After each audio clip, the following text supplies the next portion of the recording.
বীরভূমে কাজল কেষ্ট দ্বন্দ্ব চরমে। একই দুই শীর্ষ নেতার মধ্যে বিরাট রেষারেষি।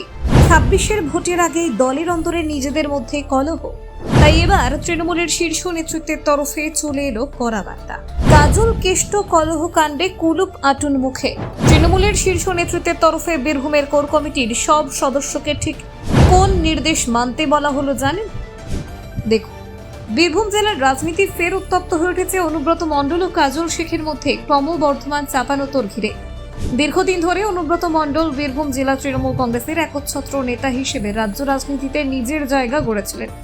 তবে বর্তমানে অনুব্রতের প্রশাসনিক দুর্বলতা, জেলবন্দি পরিস্থিতি ও অনুপস্থিতির সুযোগে কাজল শেখের মতো নেতারা দলের গুরুত্বপূর্ণ সিদ্ধান্তে প্রভাব ফেলতে শুরু করেছেন। এই পরিস্থিতিতে দুই নেতার শিবির বিভাজিত হয়ে পড়েছে, যার ফলে তৃণমূলের জেলা সংগঠন এক প্রকার দ্বিধা বিভক্ত। তবে এই পরিস্থিতিতে দলের রাজ্য নেতৃত্ব আর ঝুঁকি নিতে রাজি নয়। সূত্র মারফত জানা যাচ্ছে, অনুব্রত মণ্ডলের আইনত অবস্থান যেমন তেমনই থাক, দলের অভ্যন্তরীণ ঐক্য ও নিয়ন্ত্রণ বজায় রাখতে তৃণমূল হাইকমান্ড বীরভূমের কোর কমিটিকে নির্দিষ্ট বার্তা পাঠিয়েছে। কোনোভাবেই এই অন্তর্দ্বন্দ্বের বিষয়ে জনসমক্ষে মুখ খোলা যাবে না। বলা হয়েছে, গণমাধ্যমের সামনে যেন কোনো মন্তব্য না করা হয় কিংবা কোনো পক্ষকে দোষারোপ করে বক্তব্য রাখা না হয়। অর্থাৎ পুরো বিষয়টি নিয়ে তৃণমূল এখন নো কমেন্ট কৌশল নিয়েছে। বিষয়টি নিয়ে রাজনৈতিক বিশ্লেষকরা মনে করছেন, তৃণমূল বুঝে গিয়েছে যে 2026 সালের বিধানসভা নির্বাচন যত এগিয়ে আসবে, ততই স্থানীয় স্তরের কোন দলগুলিকে নিয়ন্ত্রণে না আনলে তা পার্টির সামগ্রিক ভাবমূর্তি ও নির্বাচনী সাফল্যে প্রভাব ফেলতে পারে।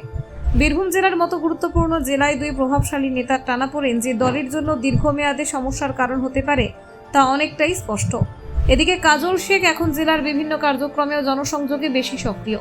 স্থানীয় কর্মীদের একটি বড় অংশ তার পাশে এসে দাঁড়াচ্ছেন। অন্যদিকে অনুব্রত মণ্ডলের প্রতি এখনও একাংশের অগাধ আনুগত্য রয়ে গেছে। ফলে দুই শিবিরের সংঘাত ক্রমেই তীব্র হচ্ছে। এমন পরিস্থিতিতে পার্টি নেতৃত্ব স্পষ্ট করে দিয়েছে, এই সংঘাতের বিষ বাষ্প যেন সংগঠনের বাইরের পরিসরে না ছড়ায়।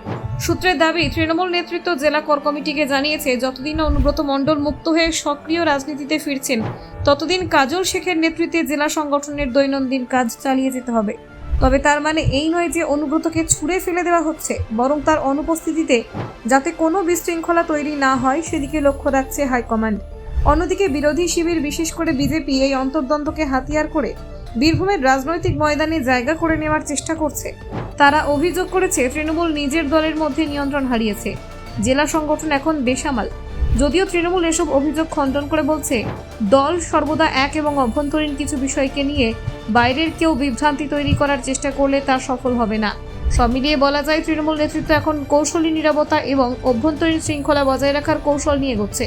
তাদের মূল লক্ষ্য একটাই, 2026 সালে ভোটের আগে বীরভূমের মতো শক্ত ঘাঁটিতে কোনো রকম বিভাজন তৈরি না হওয়া। Bureau report, news prime Times.